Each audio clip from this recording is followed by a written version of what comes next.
Hi there. Happy Wednesday. It's been a few Wednesdays since we've jumped on board with one of these live streams. Happy New Year, everybody.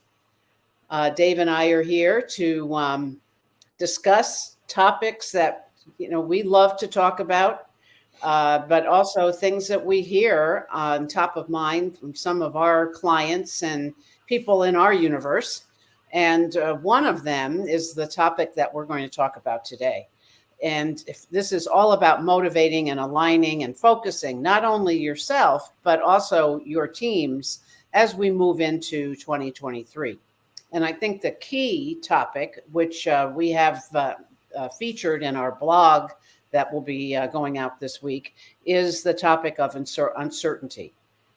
And so, anyway, before we jump into that, I wanted to say that we're Dave and Laura Butler of Work Life Consulting.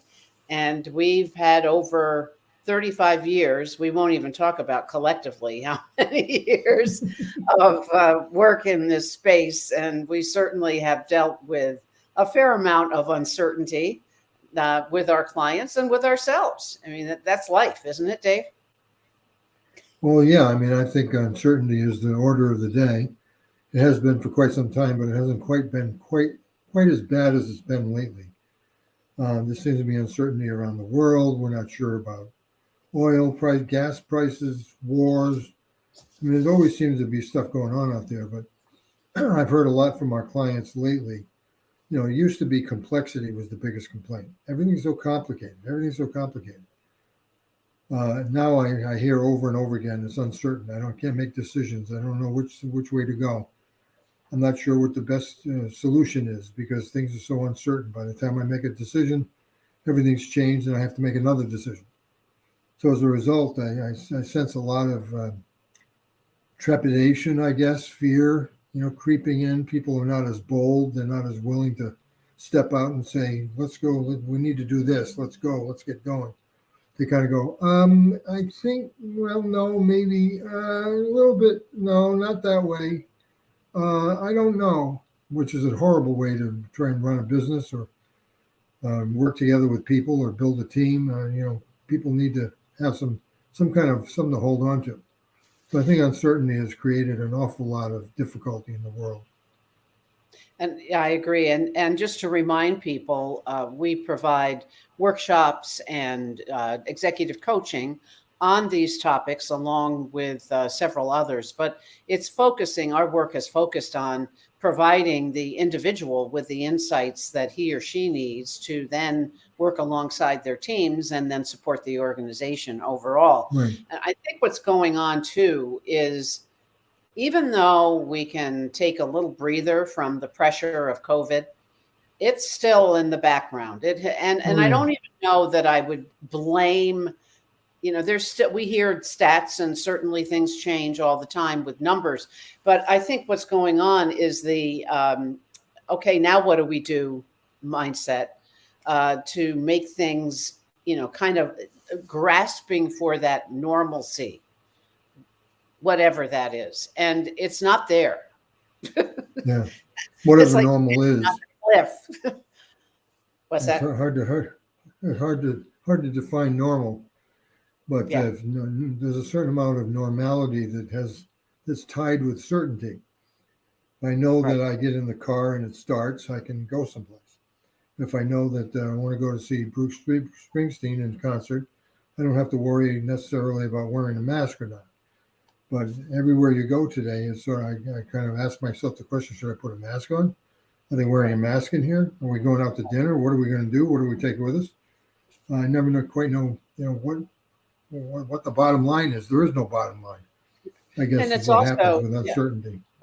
not only a health related concern, it's, how do we, there's every article you see about retention is Mm-hmm. about this topic. Do we go hybrid or do we go all in?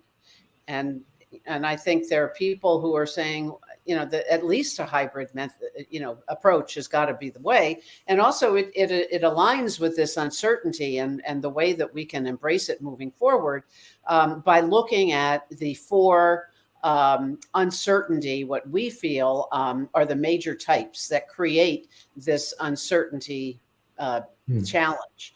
And the first, right at the top of the list, I mean, just as an example, for us to prepare for these live streams, what goes on before we hit live, because it's the two of us, trying to pull together these online strategies, which are great. I mean, there's a lot that we have access to, but we have behind the scenes another recording going on, which our video guy will then work his magic with all sorts of video assets.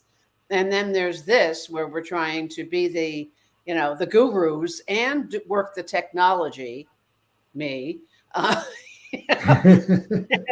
and try to not lose my head in the midst of all of this. But not only for us, I mean, it's for everybody, because, for example, I pay attention to somebody who does some really great training on Reels, for example, on Instagram. And she prefaces the discussion, the video, by, I'm recording this video now, but tomorrow there could be something introduced on Instagram that changes the whole story. So we need to be very flexible with what comes at us with technology and embrace the unknowns of it, I guess is the way I'd put it. The coaching you give yourself, embrace the unknowns. Yeah. Because every once in a while I hear, oh, yeah, because it might be a difficult word. Yeah. But technological uncertainty has been with us for quite a while, actually. There's been just a plethora of it over the 30 years we've been doing this. I mean, when we started with this, it's hard to remember, but when we started with this, there was no internet.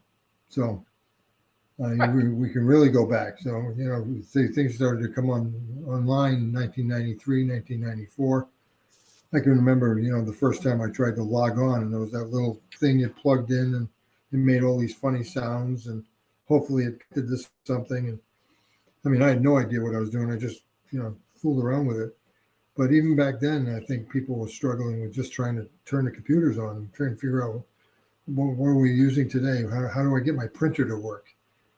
I mean, as archaic as it sounds, I can remember struggling to try and program the VCR to record the programs that I might miss. VCR. There's people today, when I say that, young people look at me and go, V what? The VC what? So, that sort of technological uncertainty, just when I start feeling comfortable, I feel like I've got a handle on it.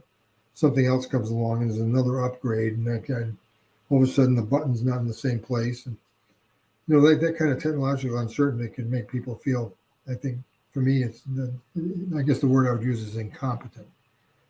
Yeah. I feel like I should be able to just log on, get everything done, make things happen, go to the right thing, go to the right file, and I just, it really kills your confidence when you can't even figure out how to get something printed. It's just. Which leads to what we call political uncertainty, which basically is just when we think, it sort of ties nicely with technology, just when we think we've got our purpose statement clear, or our team charter, all the things that we recommend people to do, something happens where, we need to upgrade that or update that and be more in alignment with the current conversation. Sure, so, constantly realigning. It's like trying to figure out what flag are we flying today. Let your freak flag, as we used to say, fly. good old David Crosby. He's left us now too. Right. Yeah, another one we've lost. But regardless of that, it really ties into accountability, the political uncertainty. Yeah. I think this is where accountability is our friend. Yeah, and accountable for what? To who? Who do I follow? Who do I believe? What's the set of rules? What's the mantra, the motto, the credo? I suppose. What do we believe? That's what I mean by political. If we could spell it right, it would be better. But there you go. Political. The political uncertainty is very difficult. Well, I keep talking and I can change it. Shows you how amazing I am. Happy to keep talking. Well, I have to keep talking because the political, when people tend to think, well, you mean Democrat and Republican, and yeah, that's politics. But political, really, the word itself comes from Latin, polis. I'll show you, really impress you now. But it means people. So political means anything to do with people, aligning people, belonging to a group. What's the logo I got on my hat? Who am I pledging allegiance to? What's the set of beliefs that we share? And it seems like that changes very rapidly. And we've over the years we've tried to spend extra time with organizations, helping them define their values, their mission, their purpose. These things are so important, but yet they seem to change. And then we just get it figured out, and then guess what? There's another merger. We have several clients today that are merging and acquiring other organizations. Right. Well, which flag am I going to fly today? It's hard to know which army I'm fighting with and where we're going if I can't tell what the direction is. Well, and also it's the assumption is, oh, everybody will get on board. Yeah, well, some people, depends on what type of approach you gravitate towards. Some are okay because it's busy. Oh, we get to do a lot of stuff. Some have new people they can talk to, so they're thrilled. Some are, where do I fit in all this? This is a whole nother group that I don't want to really mess with yet. Hesitant. Yeah. And then some are, kind of figuring out what's the policy changes. How does all this? Right. So political has a lot that goes with it. And then our favorite, well, I don't know if it's favorite, but the one at the top of the list is financial. And I know if I go check the bank account one more time, I'm going to throw up. But that one, being entrepreneurs our whole lives, there's ebb and flow with all of that. And also there's those who we're all looking for some sort of security. But there's no guarantee. So the financial. Well, it used to be sorry. The financial uncertainty is alive and well when we hear the stories of, the markets and everything else. If we really paid attention to, we could get very upset. What were you going to say? Well, I was going to say the financial piece of it sometimes is driven by outside forces. The exchange rate and the price of oil, and there's so many things that impact things. But people talk about them as pocketbook issues. The pocketbook issues of being able to buy food for your family. I've noticed, we send out for our food, a habit from COVID days. I mean, why chance it if you don't have to? But I've noticed lately what we used to pay maybe $75 for is now $150. It's just it sneaks in there. You don't even realize the price of eggs is double. Why eggs? I mean, I don't know. Chickens charging more to lay eggs. I can't understand what the problem is, but there seems to be this financial ups and downs and ups and downs. It's hard to know, where what to tie into. I've been looking for the best time to go buy gas. I went and bought a tank of gas yesterday. Thank God it was only $3.75 a gallon. $3.75. I mean, my God. Right. And the final one is strategic. And, this is, we think about a 5-year vision. It's, it's almost like an impossible dream. How do we really look that far ahead? And, this ties into retention. And, they're especially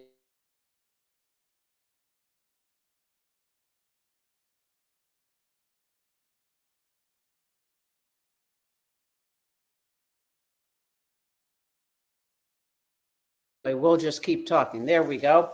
We're downsizing. Talk about technological uncertainty, huh? Yeah, exactly. The perfect example. Either that or we didn't pay the bill for downsizing of the actual facility is what they have to do because they can't find the people to work in the restaurants. So it's so I think what we now have to do more than ever, and the Gen X, Y, Z age group is much more aligned with mindfulness, purpose than those of us who are in the boomer age group. Not that we're not, it's just something, it wasn't really on the radar when we were entering the workplace.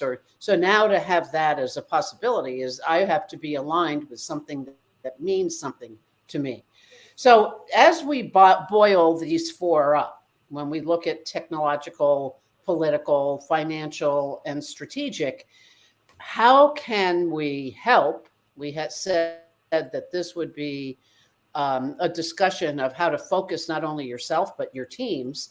If you're sensing this insecurity and this uncertainty, one of the best ways is your own personal, if you're a leader or if you're a contributor, self-awareness is step one. And it aligns with overall emotional intelligence. It's the first step of the framework. Yeah. Well, in a world of uncertainty, the one thing that I can work on is myself. I can be certain of my values. I can be certain of my beliefs. I can be certain of how I'm feeling. But it takes work. It takes reflection time. It takes knowledge of myself. It takes being willing to look at some things that maybe I don't want to look at. But working at that constantly and having that self-awareness allows me to adapt to whatever situation I find myself in. Without it, I'm really lost. Right. And so the ability to be self-aware also moves into step two of the framework, which is self-management. And self-management is accomplished by over-communicating what's going on. So it ties back to that accountability. That provides people with a sense of direction and clarity when we provide them with accountability. But early on, when the pandemic first hit, there were leaders that I was working with who recommended that we, more than we ever did, because it wasn't really a habit before COVID, reach out and just ask people, how are you? Always have a check-in before every meeting. Where are you at today? What you felt yesterday may be light years away from what you feel today. What you felt this morning could be entirely different. Right. And I think people tend to hesitate to over communicate because they think, well, I don't want to be, redundant. I don't want to repeat myself. I don't want people to think that I'm, not paying attention to myself and I'm telling them the same thing again. Most people only hear half of what you say anyway because they're concerned with their own uncertainty. Right. So it's good to over communicate, to communicate again, to touch base on the essentials. Keep it simple, but communicate again and again and again. And the template could be just asking them where they are in these four, what seems to be the most impactful for them, and then create a game plan together for how you're going to help each other navigate through it. So it's it can be, uncertainty doesn't have to be this endless uncertainty. It certainly can be managed. So I think that that will give people the ability, as we think about this, you can replace your fear and doubt with aligning in that communication with a strong purpose, create a purpose statement, have the courage to keep that going, and that automatically will build trust.